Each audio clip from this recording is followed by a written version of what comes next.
Good evening. This is the January 12th Community Forum for the Mindess Building Project. Before we get going, I would just like to take a moment to express my condolences to the Hanna family. So Jim Hanna passed away recently, and I think we can all say that we're going to miss him. He was one of the really great citizens in Ashland, always looking out for Ashland. He's one of those special people that could be at our community forum, giving us heck, questioning something we were doing, and you found yourself smiling while he was doing it, because he was always coming from a good place with a good heart and had that big smile. So, thoughts are with the Hanna family, and he's going to be missed. So, Jim or anyone else on the committee, I don't know if you want to say anything as well, but. No, thanks, Paul. I'm going to reserve my right to speak till tomorrow night's school committee meeting. All right, fair enough. All right, so before we get going, we always read this at our forums. Pursuant to Governor Baker's March 12th order suspending certain provisions of the open meeting law, we are utilizing the Zoom conferencing platform to conduct this forum, and all committee members are participating remotely. The goal is to maintain the spirit of the open meeting law, providing access and transparency to all proceedings. Public participation will be through the Zoom platform. To prevent disruption, participants will not be able to unmute themselves. Anyone wishing to comment, please use the raise hand function in Zoom, and we allow you to unmute yourself and ask your questions. If you're having problems with the raise hand feature, we allow everyone to unmute at the end. So right now, no one will be able to unmute themselves. That's just to make sure we don't have any unintentional disruptions. But even during the presentation, if you do have a question or a comment that you don't want to wait till the end, you can use that raise hand feature, and if I see you and it's appropriate time, we can certainly take the questions as we go. What we would normally be in the room, so we'd be able to do it without this, but I will just take a tally of who we have on the committee here. I saw myself, Jim Adams, Christopher Matthew, Paul Carpenter, Mike Kyra, Claudia Bennett, Melissa, Nick Giovanni, Talak, Tim McKay, and Mike Kane. Did I miss anyone? I don't see anyone else. All right, so without any further ado, we will, Bill, were you wanting to share the presentation? Yeah, I can share the screen and start the show. Sure.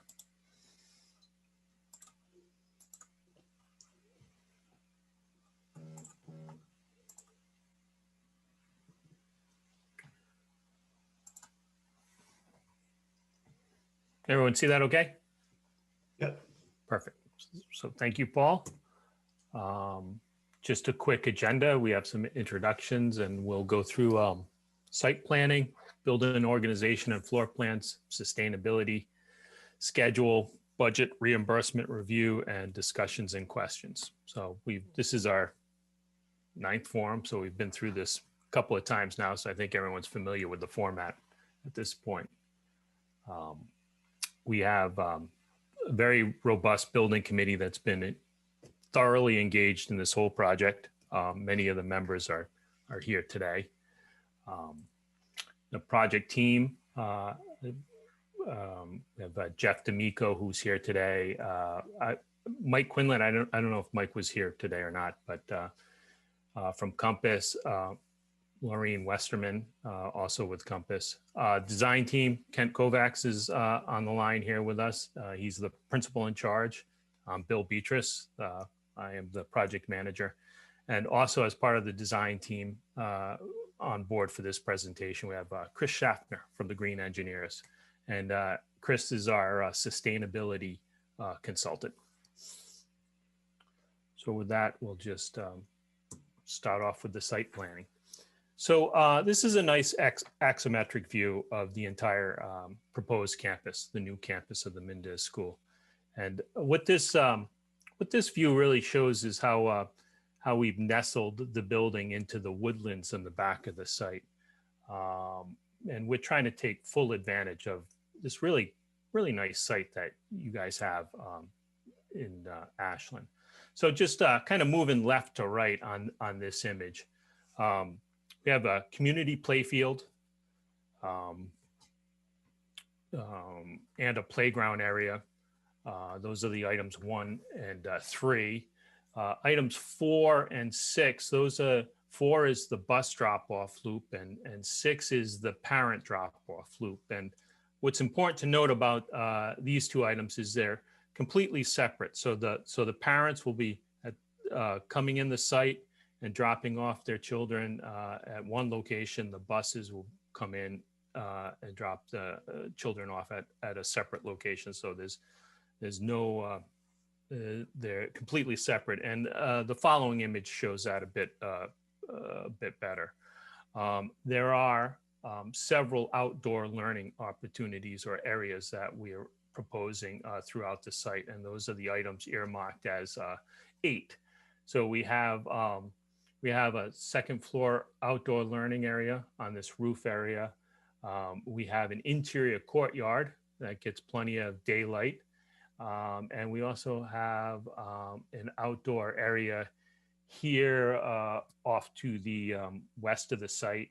And we also have an opportunity here to create some garden beds. So good chance to provide some outdoor learning area opportunities there. This is another view of the site plan. Here you can see the new building, our proposed new building. It's behind, we're proposing it's behind the existing school, which you see dashed here, outlined here. And here you can see what I was talking about earlier, where the parent drop-off, which is this indicated by this blue line here, and the parking, and the bus drop-off, which is this loop over here, are completely separate. They enter and exit at different points of the site. And this is an important safety issue. And it provides plenty of queuing for parents picking up and dropping off.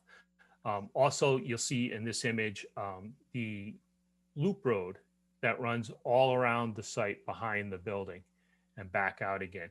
And this is for emergency access and deliveries. It will be kind of closed off during the day. So that's not a road that sees a lot of heavy traffic, but it's for, like I said, emergencies and service and access. You can see the vast amount of play fields that we have here for the community area. And like I said, plenty of those outdoor learning areas. You can see here you can see the outdoor courtyard, the garden beds, and the other outdoor learning area here off to the west here. So looking at an existing aerial, Concord Street is on the lower portion of the screen, and off to the right here is Fisk Road. And our proposed school kind of is nestled in these wooded areas and kind of straddles some of this play field. And so what that does is it gives us the opportunity to develop and utilize all this real estate here in front of the school and in the areas where the existing school is now. So what we're proposing is a phased construction. So, how do we get there from here? So it's going to be a phased construction where we build the new school behind the existing school, demo the existing school, and develop this portion, this front portion of the site. So looking at those phases in detail. First phase starts from December 21 to June 23. And what we're doing here is we're taking over the back half of the site. We're constructing our new school. We're constructing the parking area, a portion of that emergency access road behind the new school. And we're creating a temporary construction access leg to Fisk Road. This is a temporary road. It's used for construction access into this site. And one thing to note is this dashed red line indicates the construction zone, the construction area. And that's a fenced in gated area.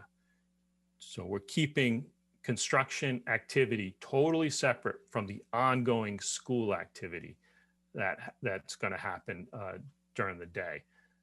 Bus and parent drop-off still come off Concord Street just like they do now while this school is open and functioning. We will be limiting access to the construction site during the pickup and drop-off hours for Ashland. So then the second phase from July 2023 to August 2023. Here we've built a new school. We have the parking in place. We're still maintaining this temporary access drive so we can access all of the new school and the parking, but we're taking over the front half of the site. So we'll be demoing the existing building, completing the little leg of parking that we need and to open the school. And we're completing this little leg of the access road. So we're making that connection.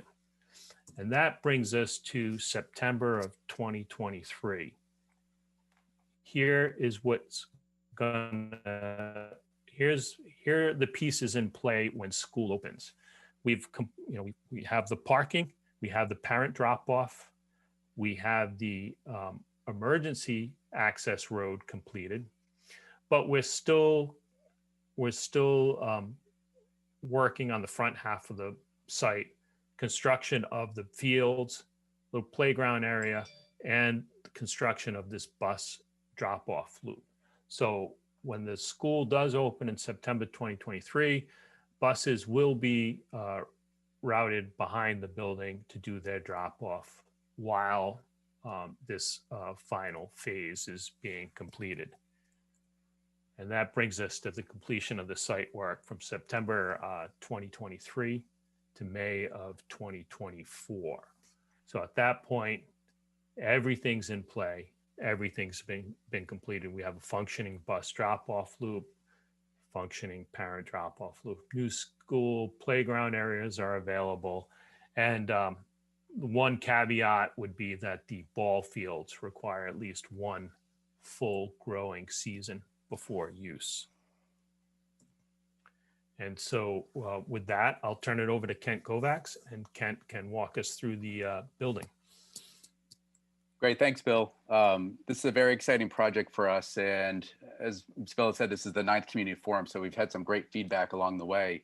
And in the early phases was developing the educational vision and the programming.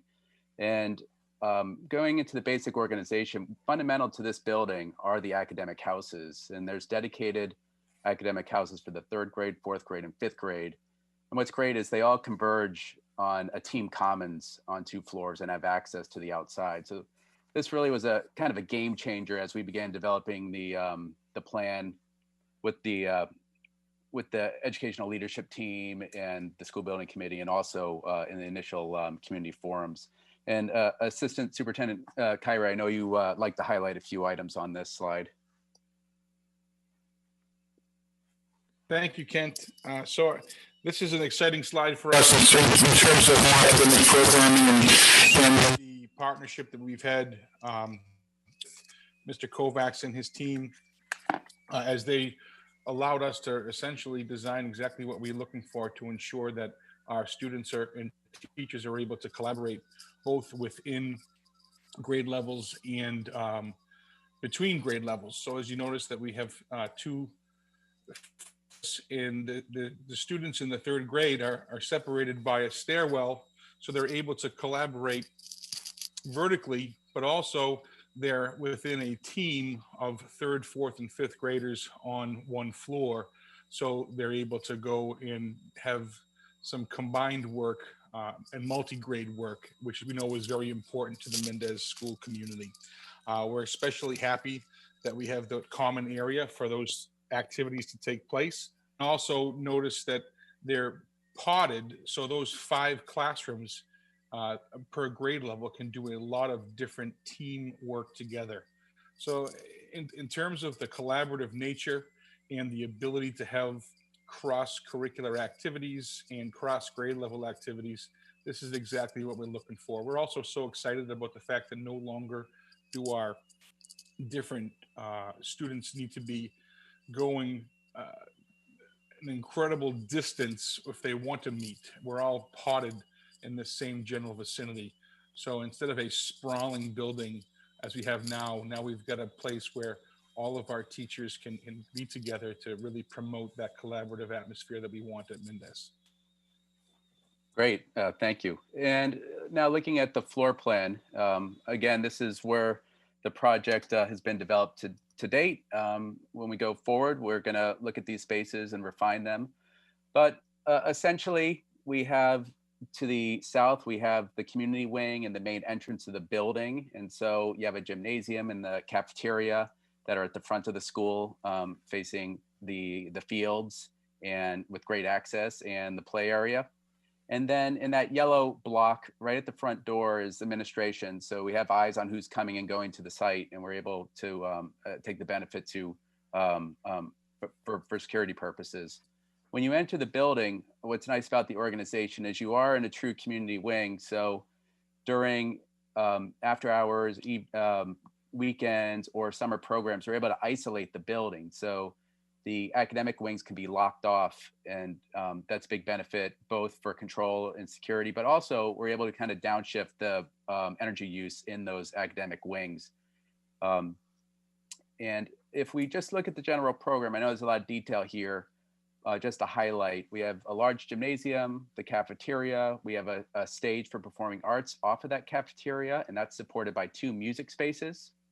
We have an outdoor classroom that's bringing great light into the heart of the plan, and organized around that, we have the 3 academic wings and art spaces. And then that goes into that diagram where you see our first community, first floor commons that again has great access to the outside. And I want to point out here, there's a red dashed line, and that's for future expansion if there was ever a need to increase enrollment and add classrooms. And this project's with the Massachusetts School Building Authority, and that's a requirement that we're able to show how this building would be expanded. And we take great care in that to make sure we don't put any underground utilities or other things that may make it more cumbersome for you to expand in the future. But again, that's something we want to show and build into the planning.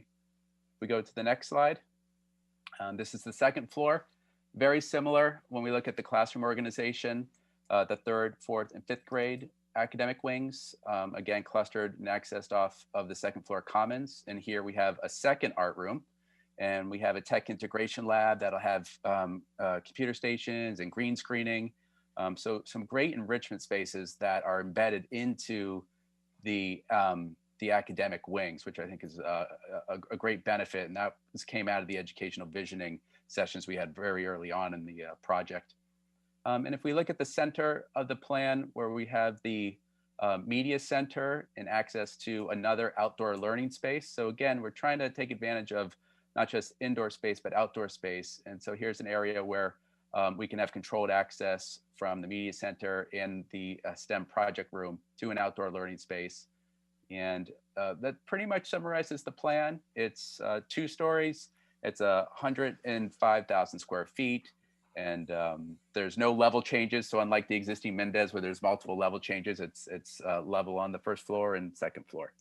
And then this is a great shot of the main entrance.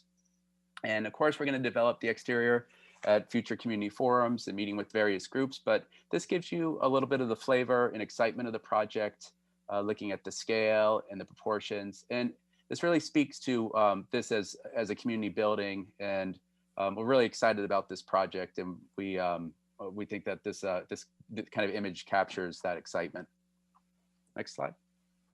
And then here's a view, watercolor rendering from one of those exterior academic learning spaces in those gardens that Bill was talking about. And then in the distance, you can see the connection to the community common space that's indoors. And so you can To the left is the third grade wing, and to the right is the fifth grade wing, and the enrichment spaces are clustered in between.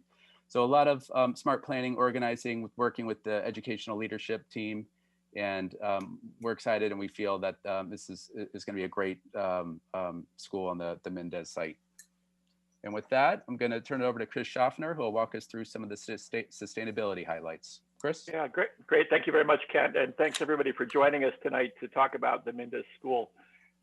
This project, as Kent mentioned, is funded in part by the Mass School Building Authority, the MSBA, and they set some pretty high standards for sustainability. We need to be LEED certified, and we also need to be 20% better than the Energy Code. And the town of Ashland has actually set standards even higher than that. They want to seek a building that is on a pathway to net zero. And that's what we've given you here, I believe, a project that meets the broad goals of sustainability and specific goals of energy, all while doing it in a cost-effective manner. And so there are a lot of aspects of sustainable design, of course, everything from the learning environment to healthy buildings and materials to the site design, but a key part of it is energy. And I'm going to talk a little bit about how we've approached the energy process here. As I said, this project is on a path to net zero or net zero ready. And the way we have done this is by first looking at how we reduce the loads in the building, the need for heating and cooling. And we do this through a very high performance building envelope, super insulated slab walls and roofs. We also have exterior mounted sunshades on the south of the building to control solar heat gain so that the building can have a big energy penalty for that. And then once the loads have been reduced, we handle those much smaller loads with a very efficient mechanical system for heating and cooling using geothermal wells to provide the bulk of the heating and cooling in a very efficient, all electric, low carbon fashion. And then the building is also designed to be solar ready. As you can see in the slide here that we have the ability to put a very large amount of solar photovoltaics on the roof of the project. And whether that happens as part of the project here or at some time in the future to get to net zero, either way, it keeps the options for the school and the town wide open. We've done some computer simulation of the building, and we're currently tracking an EUI of 24.5 kBTU per square foot per year, which probably doesn't mean much to most of you, but that's a measure of the energy consumption of the building.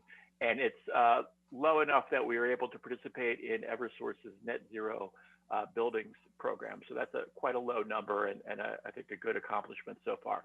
We go on to the next slide, we can see some of the statistics in a little more detail, showing the reductions in energy consumption and carbon emissions as we go from the standard building to the building that we've designed. And so a typical MSBA school would use about 12,000 therms of natural gas a year. And this building, we're projecting almost zero gas. We just have a little bit there. And so we're moving away from that, building that's mostly electric. And then we go to the next slide and we can see some of these stats in a little more context. It truly will be a green building. Yeah, on the next slide, Okay, Bill. sorry. No worries. And so, you know, as the Ashland Town Meeting had identified, the town wants to be net zero by 2040. So Mindess will fit right into that approach. We estimate the building to be 26% more efficient than a typical MSBA building, typical MSBA school, which by itself is already 20% more efficient in code. So we're going quite a bit above and beyond here. And we're doing this, as I said, in a very life cycle cost aware approach. So the designing for a reduced life cycle cost, reduced operating costs, reduced total cost of ownership to the town. And you know, triple glazing, increased insulation, all of these things. And this is just one aspect of a green school that this will be. So again, you know, good light and good air in the space is a healthy learning environment, healthy materials, and site design that brings out the best in the students and the site and protects the natural landscape in the area as well. All of these pieces come together to create a holistic, sustainable design, which I think we have put together here and hope to get a chance to actually complete. Thank you, Chris. We have an animation that I'm happy to run. Yeah, just one second, Bill. Connor, do you have the animation from previous times to run through your processor, or do we want to just play it on here and you stream it from here? I'm not sure whether you can hear me.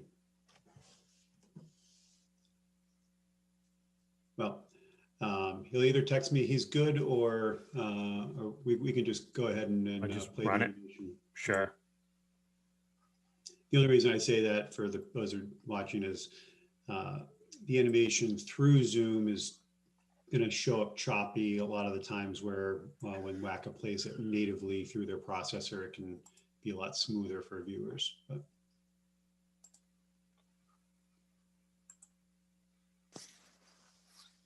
And I'll walk through a couple of highlights as the animation begins. So here's a look at the south side of the school. As you can see, there's the parent drop-off, the main entry plaza, and as we rotate to the east, this is the outdoor learning space with the garden beds. And there's also the potential for photovoltaic solar panels in the future for the project. As we rotate around the building, there's the access road for emergency vehicles and deliveries to the school. We're taking a very sensitive approach to how this building is integrated into the landscape. You begin to see the large parking area beyond to the south, and that's where a bulk of the teachers and the parents will park. And then as we begin to rotate, you'll see the west side of the campus, and that's the gymnasium building, that larger piece that opens directly to the play fields. We have some hardscape areas as well as the playground itself. And so there's a great balance between the west side of the site with a lot of community use spaces and natural spaces, and then kind of the drop-off parking areas nestled within the trees on the east side of the site. And we paid special attention to the scale of the building. We don't want to create a building that's too large or too long, that's imposing to the younger students. And so we developed a nice way to create the main entrance as kind of broken up a little bit with the academic wings that are more kind of permanent. And we're looking to use a nice balance of brick in that area. And of course, the main entrance into the school with the clock tower accent. And we really feel that this has potential to be a great community asset. And it's been a lot of hard work by all the committees and the community along the way. And we're excited to be part of this project.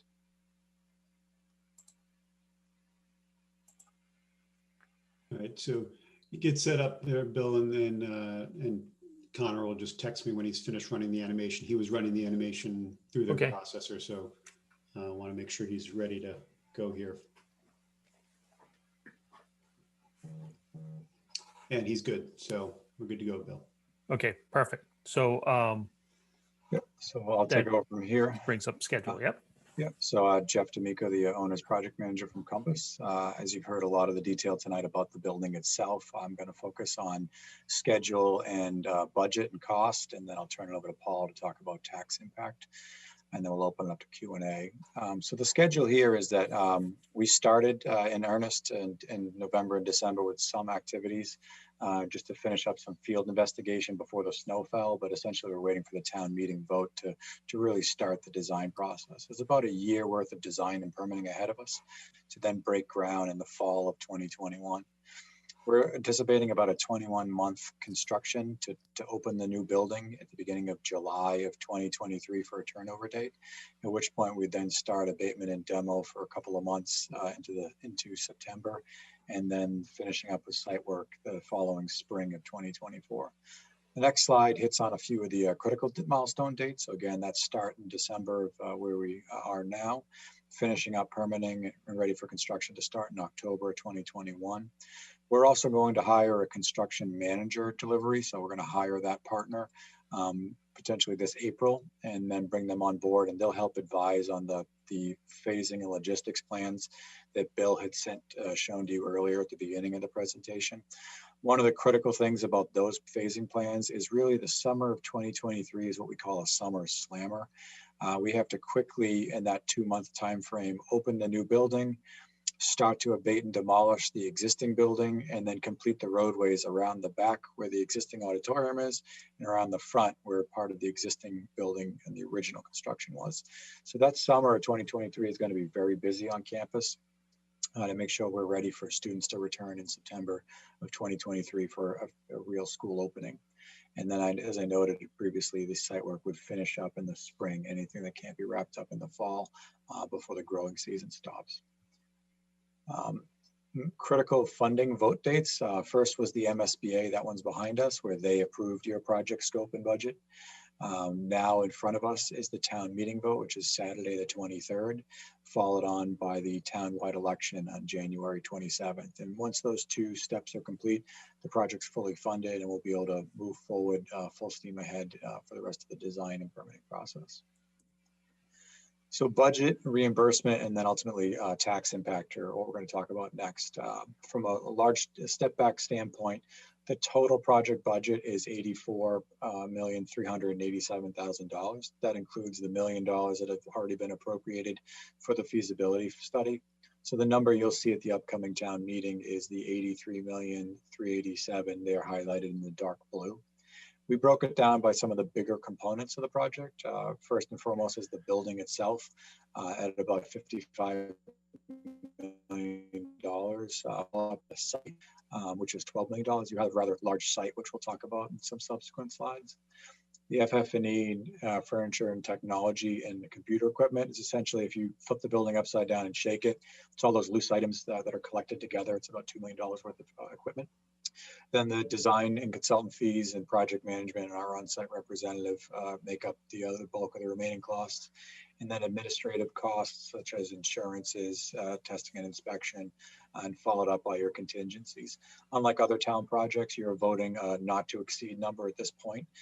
So you do have a robust contingency of $3.5 million now because we're only at schematic design, where other projects in town, like the public safety building, you'll actually come back with bids in hand. So we're appropriating the money at the completion of schematic design as opposed to the completion of the full design. Next slide.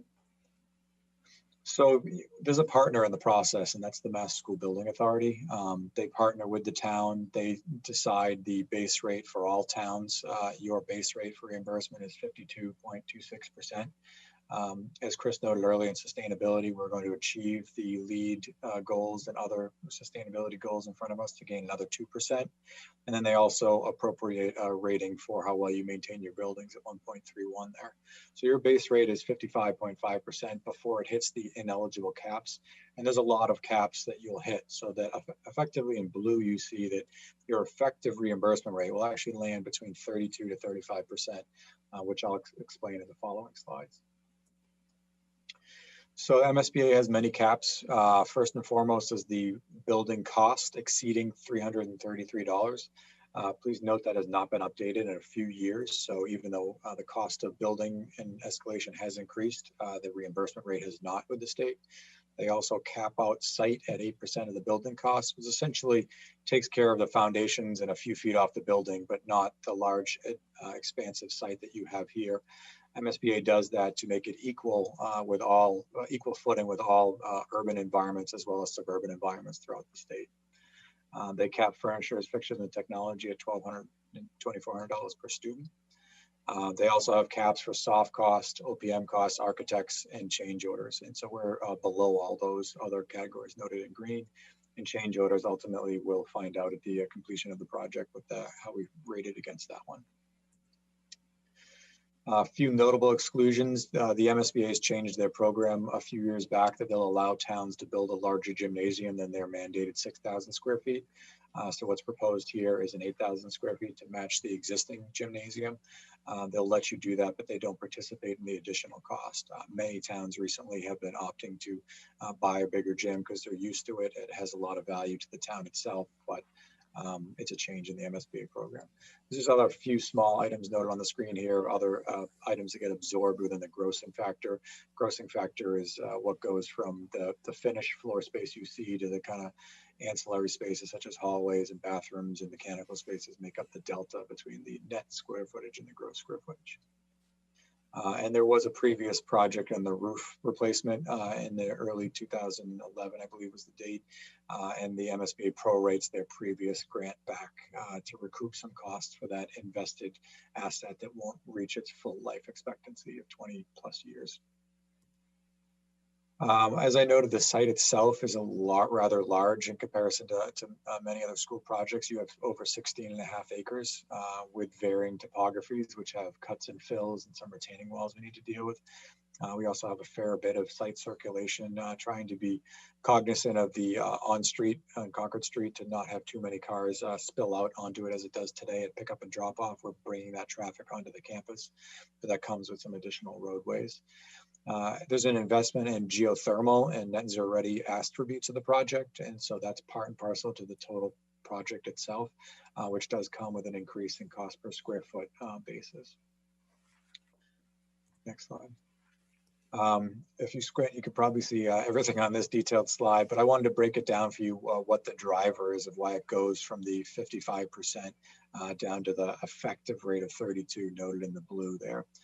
And this presentation will be available on the website as well, so you can look at all the footnotes in detail. But essentially what it comes down to, those two highlighted yellow bars, which is the cost of the building and the cost of the site.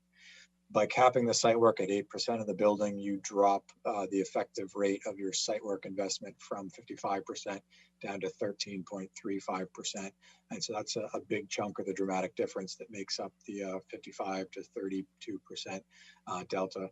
The other is the building itself. The cost per square foot of a net zero ready building has grown, and as well as all projects that have grown in the MSBA pipeline, but their cap has not changed in the last 2+ years at $333. So that delta of our overall cost to the MSBA's cap makes up 32% of the building cost, which is why we land approximately at 32%. These are not to exceed numbers. So if we don't spend them all, you recoup the reimbursement first, and then everything else lands on the town side in terms of the cost. So for all the dollars that the town does not spend, that will push that 32% up to say 35, which is why I showed the range of 32 to 35 on the earlier slide. I'm going to turn it over to Paul now to talk about the breakdown of what that means for the tax dollars for the residents, and then we'll open it up to Q&A. Sure. Thanks, Jeff. So what this slide is intended to represent, your base property taxes would fall, if you want to look at this graph, below this. What this is attempting to show is what is called excluded debt.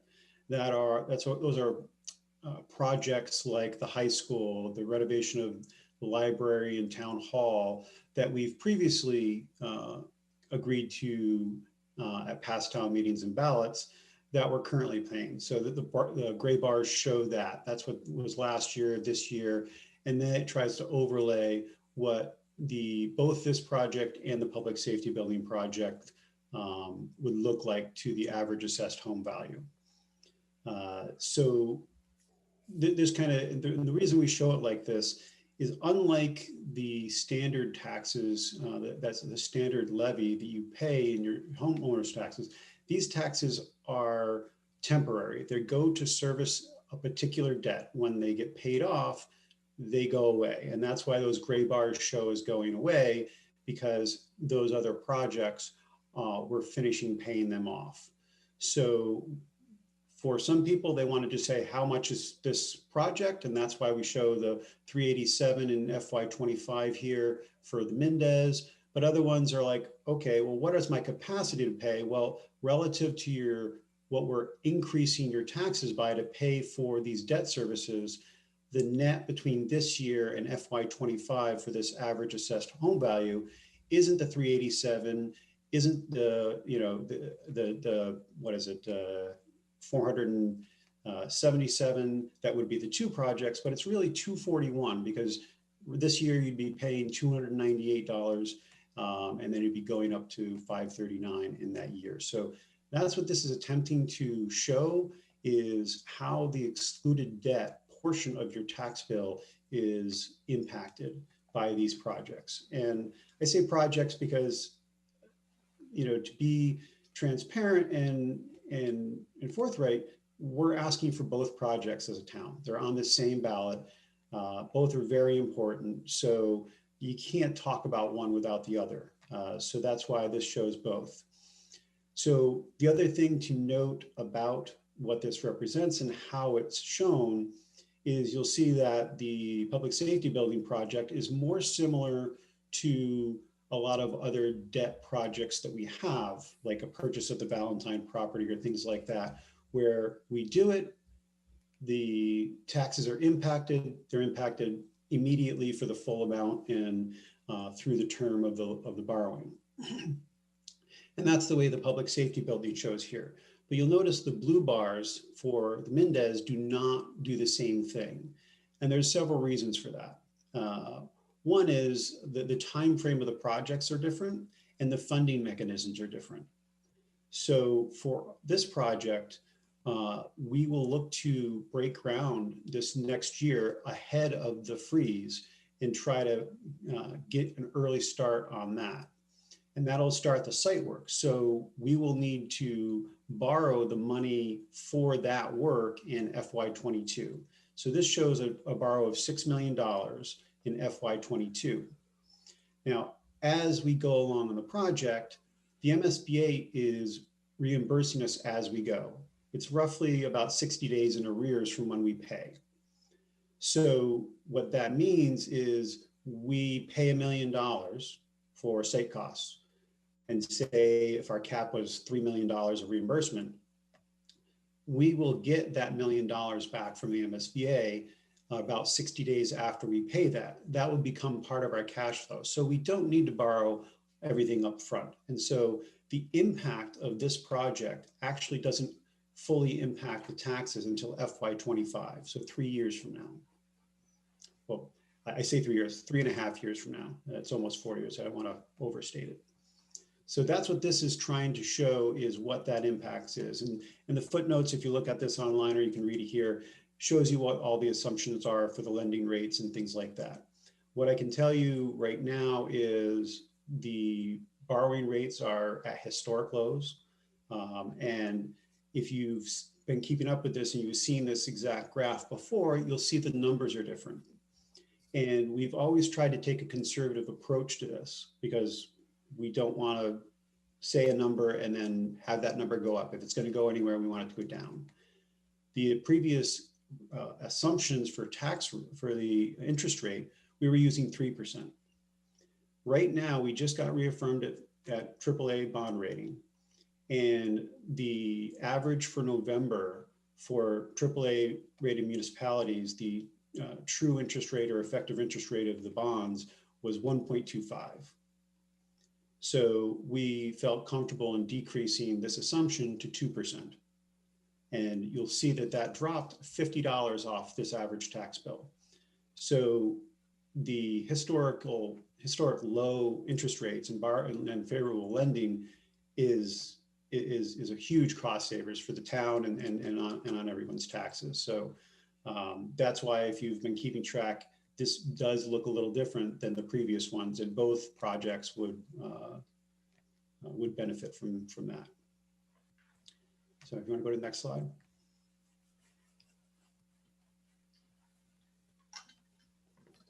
So this slide, I won't read it to you. This is exactly what I was just talking about with what excluded debt is, why the tax impacts of the Mindess project doesn't hit right away. You know, that first year for the average assessed home was $9 a year.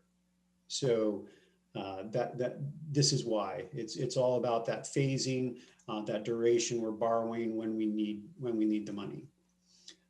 Just to keep everyone up to date, municipal finance is very complicated, but we may be able to take advantage of things and borrow everything up front, but structure the first several years of payments the same way we would do it right now.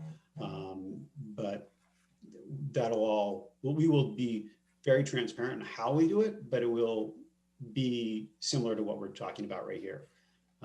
just to want to make sure everyone is aware of that. And again, why do we show the cost of the public safety building?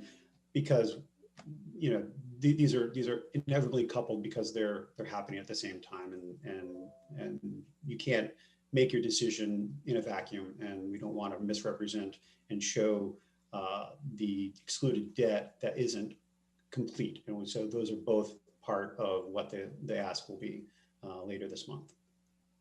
Okay. So that graph showed the average home value. So between condos and single family homes, the average assessed value, that's 427,163, I believe. So how do you know what yours is? Well, the incremental tax rate for this project, if you know what your assessment is, you can divide that by 1,000 and then multiply that by 0.9056. So that's what this slide is about. It's online. By all means, take a look at it. If you have any questions, by all means, reach out to me. If you're still struggling with it, I can generate a graph like that for your particular home. I'm happy to do that for anyone that needs that, and it'll be customized to your property. At the end, it also shows the incremental rate for the combined projects as well. And so that brings us to the very obvious question that we get all the time. Why now? We know we're hopefully not in the middle of a pandemic. Hopefully we're towards the tail end of a pandemic, but still it's obviously not in the spot we want it to be. So why now? We know that people are impacted by it in many different ways. So the answers to that are complex, but hopefully very clear. So we are in this part where we have these historic low interest rates. Certainly, if we wait a year, we can't guarantee that we're going to be anywhere near that. And as I said, just dropping 1% of the effective interest rate on our lending dropped the average impact to the average tax bill by $50 a year. So very substantial, millions and millions of dollars saving over the duration of the borrow. So that's one good reason. The other is the impact is actually very gradual. That next year, so the next fiscal year after we start this project, the impact on the average tax bill will be less than $10 a year. So it will be very gradual. It doesn't hit fully on someone's taxes until FY25, so 3.5 years from now. Hopefully this pandemic, if it's not in our rearview mirror, then something is terribly wrong. But so also people have asked, well, why can't we just wait until, further in the spring or the summer? Well, if we do that, if you remember the phasing slides, the timing of when we do the different things is important. And if we cannot break ground, we can't complete our design. So that's one thing I probably wanted to go back to anyway. When Jeff was talking and Kent was talking about the design, right now we've finished what's called schematic design. So that's 25, maybe 30% of the full design. Over the summer is where we do design development, where we complete the design. And so we need the summer to do that. And we want to break ground before the frost. That gets us a jump on a lot of the different things. If we miss that, and so if you recall, we're opening a new building in the summer, in the beginning of the summer of 2023. That summer is very important to be able to complete the main entrance of the building and that loop road access. If we miss that, we will either be incurring more phasing costs or more likely delaying the opening of the building a full year. So the other thing is relatively obvious. The longer we wait, there are escalation costs associated with time. If you look at the MSBA's per square foot cost, you'll see that it's trending up, and as things always do. Now, why is now even more important? If you've been keeping up with the public safety building project, they got their bids in. So they're doing a design bid build methodology. We're doing construction manager on this, but they've gotten their bids in, and the construction costs were estimated to be 29 million. They came in at 22 million. So they realized $7 million of savings, bid savings there. Now they're retaining some of that for contingencies, but even with that, they were able to see an over 15% reduction in the overall project cost.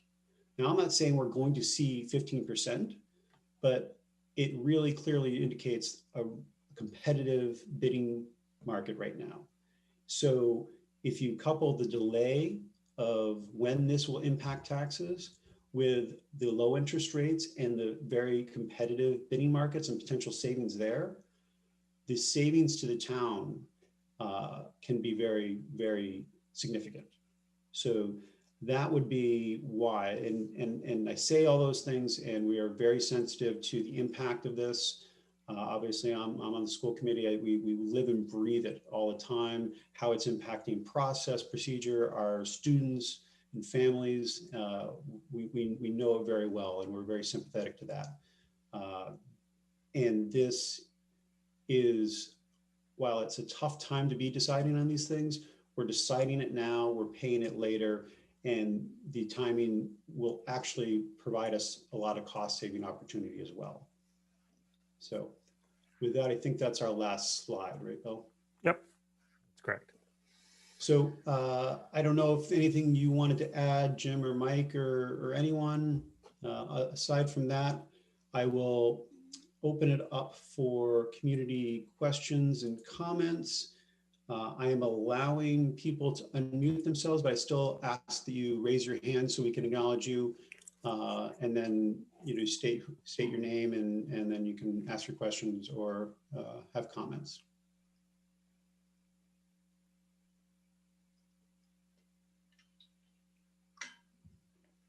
If you're having trouble with the raise hand feature, then just unmute yourself and you can introduce yourself.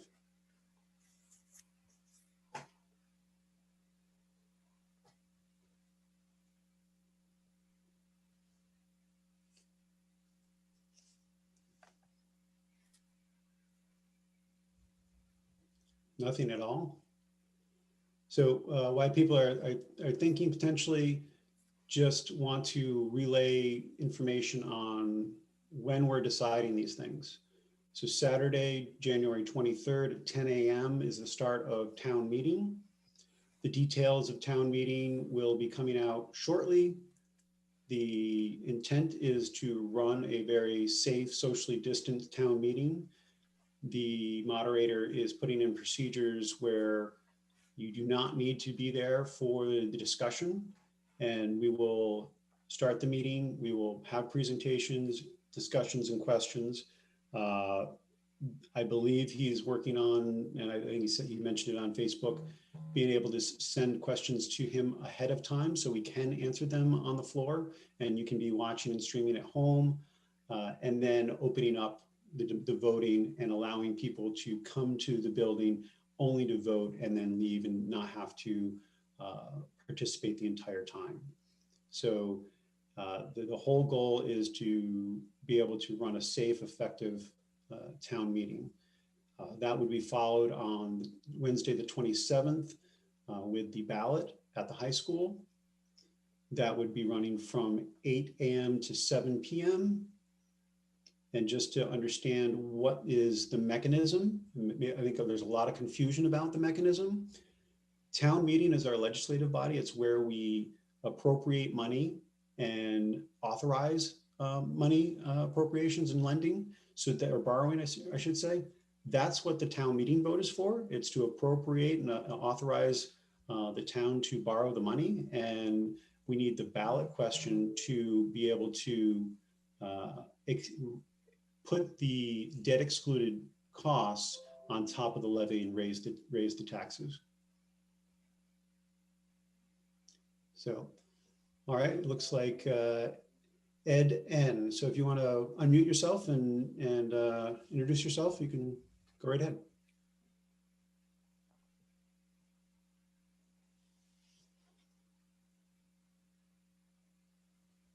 Are you having some challenge, or was that an unintentional hand raise?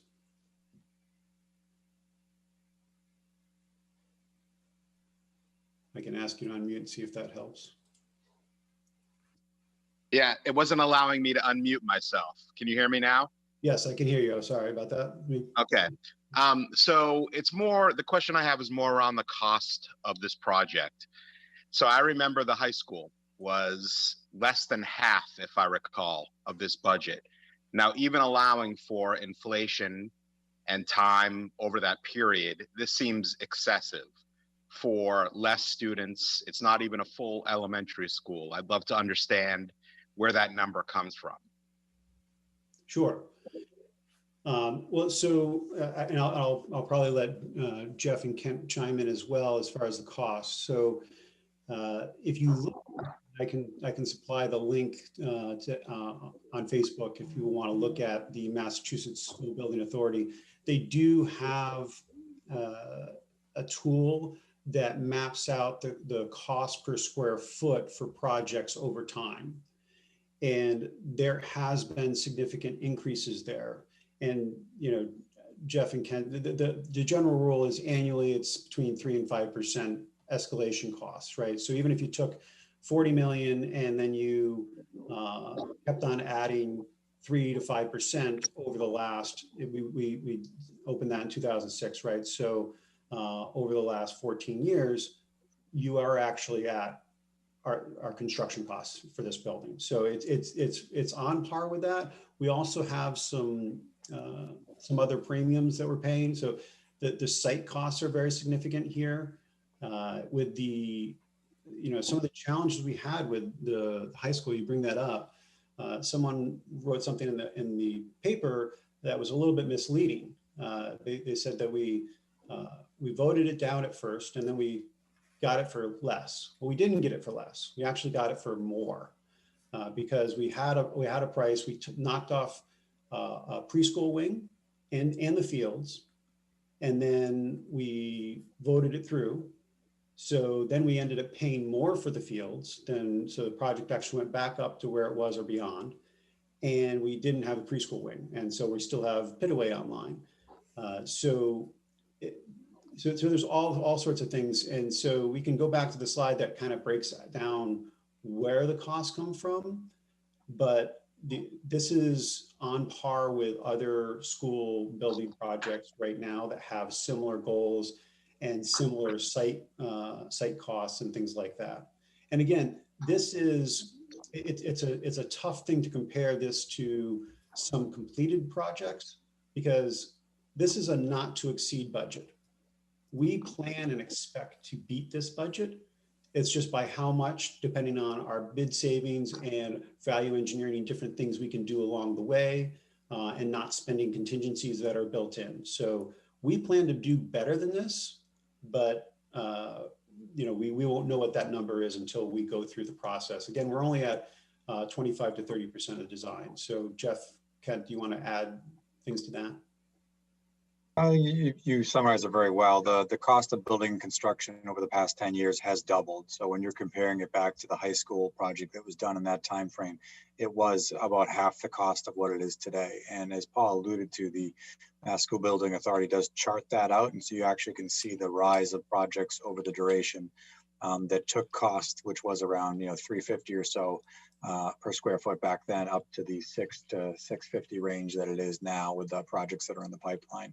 And as I noted in the presentation, some of the cost drivers are the size of your overall site that you're replicating the ball fields.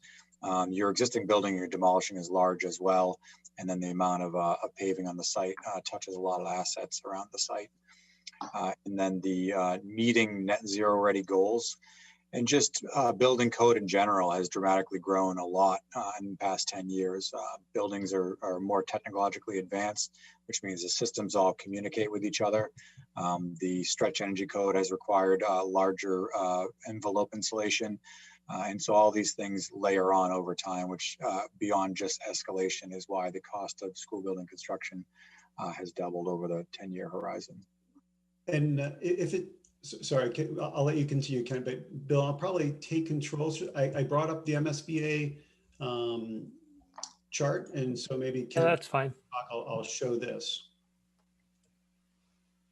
So hopefully people can see this and see this. It was relatively consistently going up, not at a tremendous clip, but you'll see over the last few years a tremendous jump in the per square foot costs as the newer projects come online, partly due to the, you know, as we said, the energy requirement, you know, the code requirements, the LEED certification, all those other things, and just what it costs to build these buildings has in the last several years gone up at a higher rate than in the past. And this is the, I'll post this URL to the project site on Facebook for people that want to look at it. Yeah, Paul, and I was just going to say this is the chart, and it's telling, and it's open to the public if you go to the MSBA website and you'll provide access to it. But you can see it tracking, and it's only going up. And so I just want to say, over the past year, working with the school building committee and reporting back during these community forums, we've talked about costs, we talked about drivers, and we talked about program, and we're really not doing anything here on the site. It is a large site that needs to be developed, but we're meeting the program requirements for the Mindess site. But there's been a lot of conversation on how to manage the cost of this, and I think all the groups have done well, and it's been a pretty transparent process along the way. But when you look at all these projects that the MSBA is tracking, you know, the information is just, you know, it's showing it just tracking up. And so we're doing the best we can for a net zero ready building on a large site. And of course, you know, the changes in the energy code along the way. Hey, Paul, if I could just jump in, I just want to mention that, you know, the high school, actually, we went out to bid on that. We voted on it in 2002. So it's really been much longer than 10 years, closer to 19 years. The first vote was in May and the second vote was in October that year. And yeah, indeed, we cut back that budget by taking off the preschool wing and the fields. At the time, we were about a 60% reimbursement that we would have had on those two items. And, you know, later on, as you said, we're still running in the preschool at the Pitaway, and we paid for the 100% of the fields.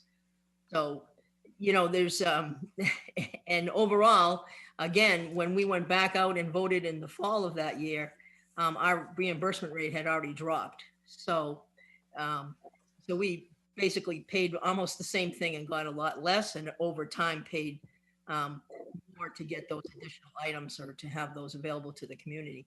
I think you made three really big points about the money pieces of this.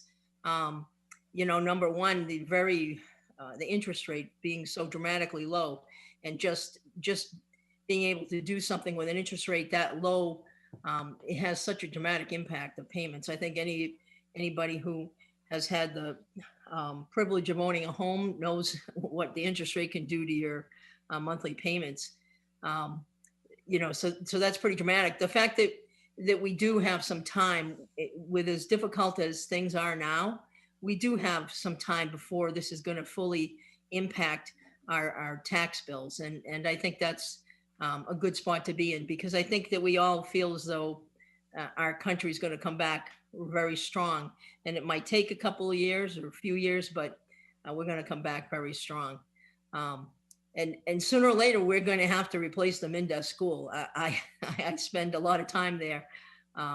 And while I like to say that it's been well loved and well used, but we have challenges there every day, and sooner or later we will have to replace that. And if we wait, it will be definitely probably much higher interest rate, higher costs, and you know, and higher costs just by when you go out to bid next time around. Construction costs certainly aren't going to be better. And as you also mentioned about how competitive bidding is at this time. So those are just, I think, some really key points when you think about this, even though it's a lot of money. And I thought the same thing throughout this process.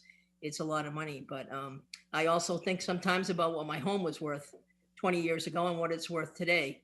And it's worth dramatically more. So there certainly is a lot of ways to look at things. Thank you. Thanks, Claudia.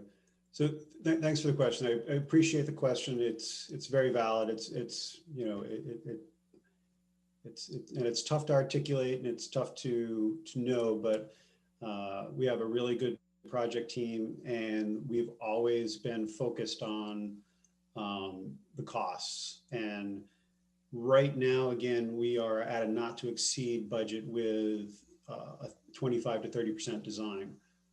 And the goal is we will be substantially below that. And the thing is, if we're below it, we don't incur the costs. We don't borrow the money. The taxes are lower. So whatever we're talking about, we try to be conservative. We try to under promise and over deliver. And that's what we plan to do here. And I think it's also important. We talk about this as a school, but I always think of these as our schools are our largest community assets. There is something in this project for everyone, whether it be a senior that wants to, and let me just, I'll stop sharing here.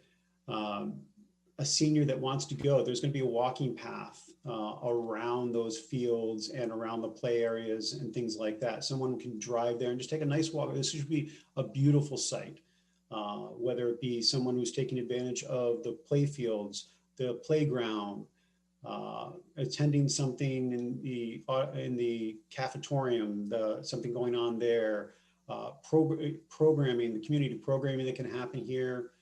It's just so much for the community that I don't think of it as just a school. We've focused a lot on that during our visioning sessions and all this, that we think, what is this going to be used for when school's not in? And that's why you see the community wing poised right next to the ball fields and the play areas and aligned in a way that it gets constant use. It's engaged by the community in a very thoughtful way. So appreciate the comment, the question, and just encourage people to think about it from that perspective, and that this project, this is a community asset. We run it as a school during the day, but it's going to get a lot of use outside of that, and that's very important to keep in mind as well. But I appreciate the question. Thank you. Anyone else? Thoughts? Questions? That can't be the only one.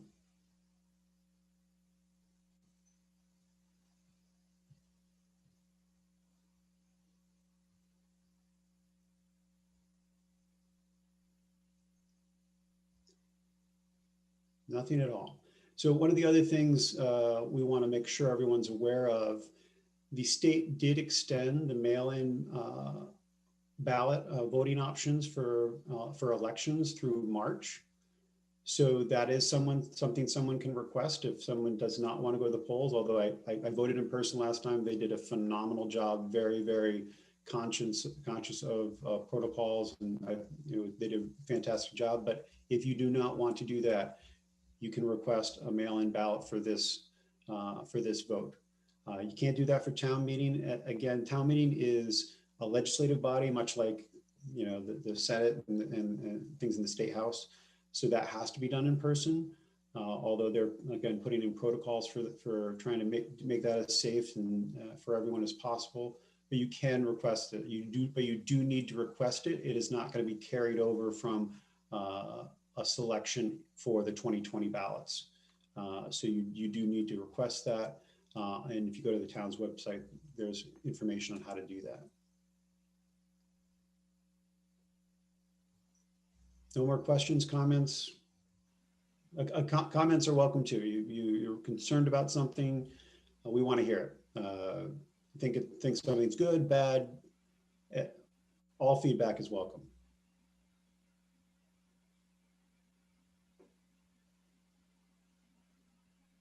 All right. Well, we appreciate everyone coming out. And just in case someone is having an issue, I think he had said that he couldn't do it. I'm going to try to ask all to unmute just in case people were having some issues. I know I don't want anyone to not be able to chime in and give feedback. So I just made a request for everyone to unmute themselves.